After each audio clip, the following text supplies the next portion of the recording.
Congratulations. You were so awesome in this. Oh, thank you. And I have to say, Christina, I mean, Debbie has the patience of a saint. Do you? You know what? Most of the time, I do. But this is when I lose my patience. In the car, driving, I'm super road ragey. And when my daughter doesn't listen to me after I've asked her something 25 times in a row. Yeah. And I'll do it 25 times in a row, like, Sadie, please put my phone down. Please put my phone down. Please put my phone down. Please put my phone down. Please put my phone down. Please put my phone down. Please put my phone down. Please put my phone down. And then it's finally like, oh my God, just put my phone down. So. I hear you. I'm a mom too. I totally get it. Parents are going like, why are you saying it so many times? Like, grab the phone out of her hand. No, I don't, but I lose my patience after like 10 minutes of asking someone to do something. Totally get it. You and Ed were so wonderful together. When did you know you were going to hit it off comedically? I think, you kind of know, like, table read, whether or not that's going to work. I mean, at first it was, it's awkward. You're kind of navigating and feeling each other out, not up, feeling each other out.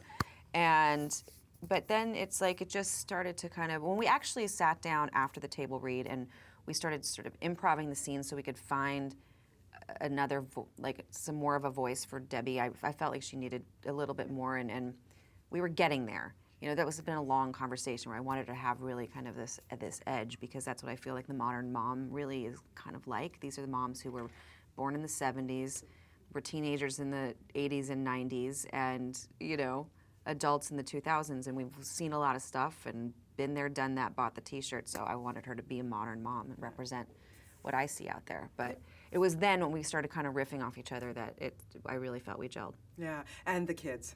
Oh my goodness. But to have a kid like that who swears continuously, being a mom yourself, I mean, half of you wants to like crack up, but the other half of is like, stop it, Kevin. I know. If it had been any other actor than Steele Stubbins, I think it would have been gruesome and yucky and, like, make them stop that. But there's something sort of perfect about him, and it just flows so naturally from him, and it didn't bother me. It didn't bother me. It was weird. Yeah, but he was, they were so good. If my kid said that stuff, we'd have a problem. Yeah, absolutely, yeah. And then, road trips. Was that something you ever did with your families growing up? Not really. I was a only child, single parent, so the two of us in a car, not so fun. Yeah. But I do remember my mom took me to Manhattan a lot when I was growing up, and I went to every Broadway show that there was and rode the subway and walked the streets in the snow, and those weren't road trips, but those were like my best vacations, was being in Manhattan. Yeah, now I have to ask you, and I'm looking back, but of course we, Married with Children, you were so awesome in that. What would a Bundy road trip be like? Someone would get beat up, and it wouldn't be one of the Bundys. That's what would happen. At some point, they'd get out of their car and beat up a family.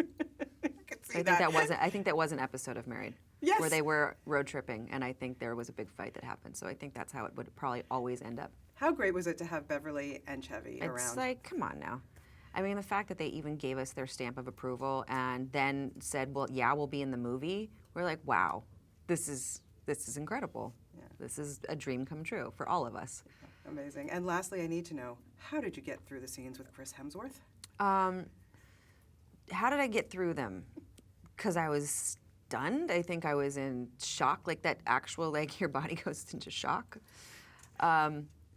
Because you know what? I didn't listen to anything he was saying. I just stared at his abs. Sure, you were staring at his abs. I was staring at his abs, because the other thing is rubber.